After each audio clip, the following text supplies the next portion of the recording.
মৰমৰ ছাত্ৰ-ছাত্ৰীসকল, আজি চাম আমি দশম শ্ৰেণীৰ ইতিহাসৰ দ্বিতীয় অধ্যায় মহাত্মা গান্ধী আৰু ভাৰতৰ স্বাধীনতা সংগ্ৰাম। ইয়াৰ পৰা আমি চাম ভাৰতীয় আন্দোলন বা আগষ্ট বিপ্লৱ। তাৰমানে এই আন্দোলনক আগষ্ট বিপ্লৱ বুলিও কোৱা হয় কাৰণ এই আন্দোলন আৰম্ভ হৈছিলে আগষ্ট মাহৰ পৰা। এতিয়া আমি চাই যাম 1939 চনৰ ছেপ্টেম্বৰ মাহত দ্বিতীয় বিশ্বযুদ্ধ আৰম্ভ হৈছিল। তাৰমানে দ্বিতীয় বিশ্বযুদ্ধ আৰম্ভ হৈছিলে 1939 চনৰ ছেপ্টেম্বৰ মাহত। গান্ধী আৰু নেহেৰু দুইজনেই হিটলাৰ আৰু নাজী বাহিনীৰ বিৰোধিতা কৰিছিলে, কিন্তু তেওঁলোকে সম্পূৰ্ণ স্বাধীনতাৰ প্ৰস্তাৱ গ্ৰহণ কৰিলেহে ব্ৰিটিছক যুদ্ধত সহায় কৰাৰ প্ৰতিশ্ৰুতি দিছিল। তাৰমানে মহাত্মা গান্ধী আৰু নেহেৰুৱে ব্ৰিটিছক তেতিয়াহে যুদ্ধত সহায় কৰিম বুলি কৈছিলে যেতিয়া ভাৰতীয়সকলক সম্পূৰ্ণ স্বাধীনতা দিয়া হ'ব।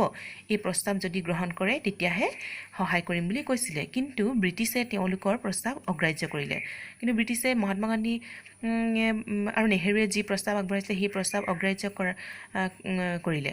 ইয়াৰ প্ৰতিবাদ স্বৰূপে 1939 চনত কংগ্ৰেছৰ মন্ত্ৰীসকলে মন্ত্ৰিত্বৰ পৰা পদত্যাগ কৰিলে। তাৰমানে ইয়াৰ প্ৰতিবাদত 1939 চনত কংগ্ৰেছৰ মন্ত্ৰীসকলে মন্ত্ৰিত্বৰ পৰা পদত্যাগ কৰিলে। চৰকাৰৰ ওচৰত হেঁচা দিবলৈ 1940 আৰু 1941 চনত কংগ্ৰেছে এলানি সত্যাগ্ৰহ কাৰ্যসূচী গ্ৰহণ কৰিছিলে। তাৰপিছত চৰকাৰক এই বিষয়ত হেঁচা দিবৰ কাৰণে 40 আৰু 41 চনত এলানি সত্যাগ্ৰহ কাৰ্যসূচী গ্ৰহণ কৰিছিলে।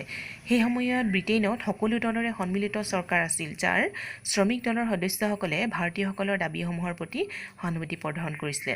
তাৰমানে ভাৰতীয়সকলে যি দাবী কৰিছিলে সেই দাবীসমূহৰ প্ৰতি সহানুভূতি প্ৰদৰ্শন কৰিছিলে ব্ৰিটেইনৰ শ্ৰমিক দলে। কিন্তু প্ৰধানমন্ত্ৰী উইনষ্টন চাৰ্চিল অত্যন্ত ৰক্ষণশীল আছিল আৰু তেওঁ ব্ৰিটিছ সাম্ৰাজ্যৰ পৰিসৰ সংকুচিত কৰাৰ পৰিপন্থী আছিল। মানে সেই সময়ত প্ৰধানমন্ত্ৰী আছিলে উইনষ্টন চাৰ্চিল আৰু তেওঁ অত্যন্ত ৰক্ষণশীল।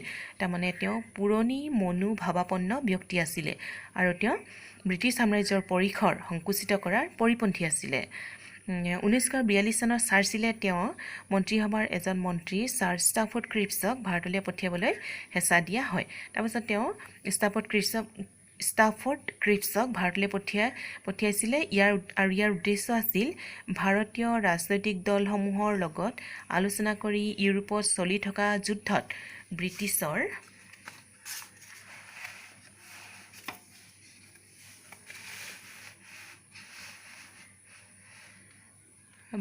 পক্ষত ভাৰতীয়সকলৰ পৰা সহায় আৰু সমৰ্থন লাভ কৰা। তাৰমানে সেই সময়ত ইউৰোপত যি যুদ্ধ চলি আছিলে সেই যুদ্ধত ভাৰতীয়সকলৰ পৰা সহায় সমৰ্থন লাভ কৰিবৰ কাৰণেই ষ্টাফৰ্ড ক্ৰিপ্ছক ভাৰতলৈ পঠিয়াইছিলে। ব্ৰিটিছ চৰকাৰে ক্ৰিপ্ছ মিছন গঠন কৰে। ক্ৰিপ্ছৰ প্ৰস্তাৱত কোৱা হৈছিলে যে যুদ্ধৰ শেষত ভাৰতীয়ৰ বাবে ডমিনিয়ন ব্যৱস্থাৰ প্ৰস্তাৱ আগবঢ়োৱাৰ লগতে এখন সাংবিধানিক পৰিষদ আৰু প্ৰদেশসমূহৰ কাৰণে পৃথক সংবিধানৰ প্ৰণয়নৰ অধিকাৰ প্ৰদান কৰা হ'ব বুলি ঘোষণা কৰা হৈছিলে। তাৰমানে ক্ৰিপ্ছৰ প্ৰস্তাৱত এইকেইটা কথা আছিলে। অৱশেষত ক্ৰিপ্ছ মিছন ব্যৰ্থ হৈছিল, কিন্তু ক্ৰিপ্ছ মিছনে যি প্ৰস্তাৱ আগবঢ়াইছিলে সেই প্ৰস্তাৱ কিন্তু ভাৰতীয়সকলে গ্ৰহণ নকৰিলে। তাৰপিছত কি হ'ল, গান্ধীয়ে ব্ৰিটিছৰ বিৰুদ্ধে তৃতীয় বৃহৎ ভাৰতীয় আন্দোলন আৰম্ভ কৰিবলৈ সিদ্ধান্ত গ্ৰহণ কৰে। তাৰমানে ইয়াৰ পিছতে হৈছিলে ব্ৰিটিছৰ বিৰুদ্ধে তৃতীয় বৃহৎ আন্দোলন ভাৰতীয় আন্দোলন আৰম্ভ হয়। ভাৰতীয় আন্দোলনৰ অন্যান্য কাৰণবোৰ আছিলে জাপানৰ ভাৰত আক্ৰমণৰ ভাবুকি, পূৰ্ববংগত সন্ত্ৰাস আৰু ব্ৰিটিছে দেশখনক ৰক্ষা কৰিব নোৱাৰিব বুলি ভাৰতীয়সকলৰ মনত ঠাই লোৱা নিৰাপত্তাহীনতাৰ ভাৱ।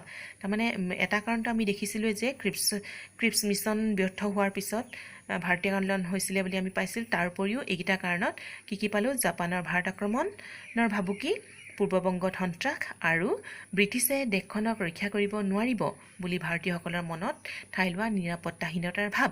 এইকেইটা কাৰণতেই ভাৰতীয় আন্দোলন আৰম্ভ হৈছিলে। 1942 চনৰ আগষ্ট মাহত নিখিল ভাৰত কংগ্ৰেছ কমিটিয়ে ভাৰতীয় আন্দোলন আৰম্ভ কৰিছিলে। তাৰপিছত কেতিয়া আৰম্ভ হ'ল ভাৰতীয় আন্দোলন? 1942 চনৰ আগষ্ট মাহত প্ৰস্তাৱ গৃহীত হোৱাৰ বাবে এই আন্দোলনক আগষ্ট বিপ্লৱ নামেও জনা যায়। তাৰমানে এই আন্দোলনটো আৰম্ভ হৈছিলে আগষ্ট মাহত, সেইকাৰণে ইয়াক কোৱা হয় আগষ্ট বিপ্লৱ বুলি। 1942 চনৰ 8 আগষ্ট তাৰিখে মুম্বাইত নিখিল ভাৰত কংগ্ৰেছ কমিটিয়ে তাৎক্ষণিকভাৱে ব্ৰিটিছ শাসনৰ অৱসান বিচাৰি প্ৰস্তাৱ গৃহীত কৰে। তাৰমানে ব্ৰিটিছসকলৰ শাসন অতি সোনকালে যাতে অৱসান হয়, শেষ হয় ভাৰতত, সেই তাৰ বাবে প্ৰস্তাৱ গৃহীত কৰিছিলে নিখিল ভাৰত কংগ্ৰেছ কমিটিয়ে। গান্ধীজীয়ে ঐতিহাসিক আগষ্ট সভাত বোম্বাইৰ গোৱালিয়াৰ টেংকত উদাত্ত ভাষণ দিছিল, যিখন ঠাইক বৰ্তমান আগষ্ট ক্ৰান্তি মৈদান নামেৰে জনা যায়।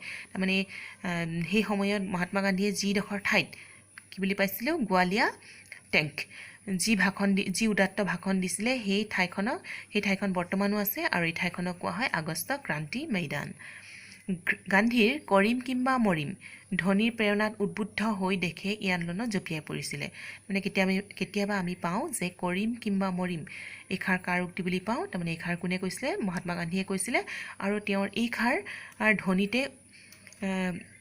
ধ্বনিৰ প্ৰেৰণাত উদ্বুদ্ধ হৈ কিনে দেশে আন্দোলনত জঁপিয়াই পৰিছিলে, ভাৰতীয়সকলে তাৰমানে আন্দোলনত জঁপিয়াই পৰিছিলে। এইবাৰ ব্ৰিটিছ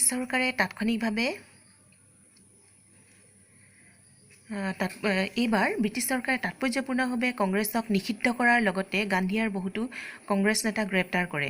তাৰপিছত এতিয়া কি কৰিলে, এইফালে ব্ৰিটিছ চৰকাৰেও আন্দোলন দমন কৰিবলৈ কাৰণে কি কৰিছিলে, কংগ্ৰেছক নিষিদ্ধ বুলি ঘোষণা কৰিছিলে, আৰু লগতে মহাত্মা গান্ধীৰ লগতে অন্যান্য বহুতো কংগ্ৰেছী নেতাক গ্ৰেপ্তাৰ কৰে। বহুতে দ্বিতীয় বিশ্বযুদ্ধ শেষ নোহোৱালৈকে 3 বছৰ জেলতে কটাবলগীয়া হৈছিলে। তাৰমানে যেতিয়ালৈকে দ্বিতীয় বিশ্বযুদ্ধ চলি থাকিলে সেই তেতিয়ালৈকে তাৰমানে 3 বছৰ কাল জেলতেই কটাবলগীয়া হৈছিলে। কিন্তু জনসাধাৰণক বাধা দি ৰাখিবলৈ চৰকাৰ সক্ষম হোৱা নাছিলে। তাৰমানে হ'লেও মহাত্মা গান্ধী বা অন্যান্য নেতাসকলক জেলত বন্দী কৰি ৰাখিছিল, কংগ্ৰেছক নিষিদ্ধ বুলি ঘোষণা কৰিছিল, হ'লেও কিন্তু জনসাধাৰণক চৰকাৰে বাধা দিবলৈ সক্ষম হোৱা নাছিলে। সমগ্ৰ দেশতে হৰতালৰ লগতে বিদেশী সামগ্ৰীপূৰ্ণ দোকান ঘৰ ভাঙি চুৰমাৰ কৰা হৈছিলে।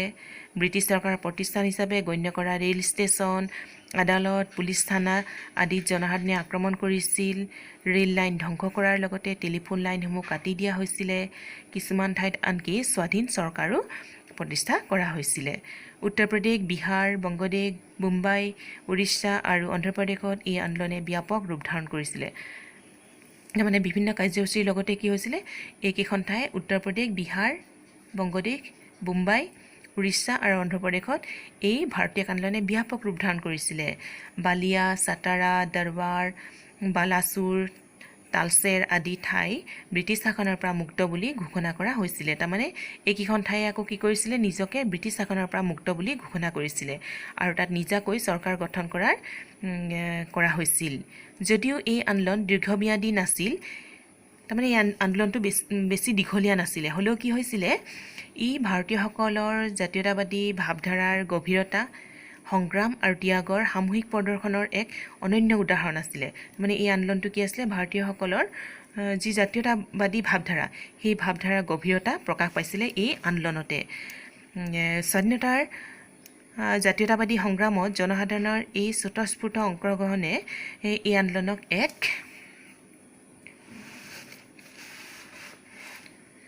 নতুন মাত্ৰা প্ৰদান কৰিছিলে। তাৰমানে ইয়াত জনসাধাৰণে স্বতঃস্ফূৰ্তভাৱে অংশগ্ৰহণ কৰিছিলে, আৰু ই আন্দোলন মানে ভাৰতীয় স্বাধীনতা আন্দোলনক এক নতুন মাত্ৰা প্ৰদান কৰিছিলে। এই আন্দোলনৰ ছাত্ৰ, মহিলা, খেতিয়ক, শ্ৰমিক সকলোৱে গুৰুত্বপূৰ্ণ ভূমিকা গ্ৰহণ কৰিছিলে। এই ঐতিহাসিক আন্দোলনটোৱে স্বাধীনতাৰ দাবীক জাতীয়তাবাদী আন্দোলনৰ তাৎক্ষণিক কাৰ্যসূচীলৈ পৰিণত কৰিছিলে। তাৰমানে এইটোৱে কি কৰিছিলে, এইটো এটা ঐতিহাসিক আন্দোলন, আৰু এই ঐতিহাসিক আন্দোলনে স্বাধীনতাৰ দাবীক জাতীয়তাবাদী আন্দোলনৰ তাৎক্ষণিক কাৰ্যসূচীলৈ পৰিণত কৰিছিলে। ভাৰতীয় আন্দোলনৰ পিছত স্বাধীনতা দৰদামৰ বিষয় হৈ থকা নাছিলে। তাৰমানে ভাৰতীয় আন্দোলন যেতিয়া হ'ল, তাৰপিছত কিন্তু স্বাধীনতা দৰদামৰ বিষয় হৈ থকা নাছিলে। তাৰমানে ব্ৰিটিছৰ লগত দৰদাম কৰি থকাৰ বিষয় হৈ থকা নাছিলে এই আন্দোলনৰ পিছত। ইয়াৰ পিছত ব্ৰিটিছ চৰকাৰৰ লগত কৰিবলগীয়া এটাই বুজাপৰা বাকী আছিল, সেয়া আছিলে কেৱল ক্ষমতাৰ হস্তান্তৰ।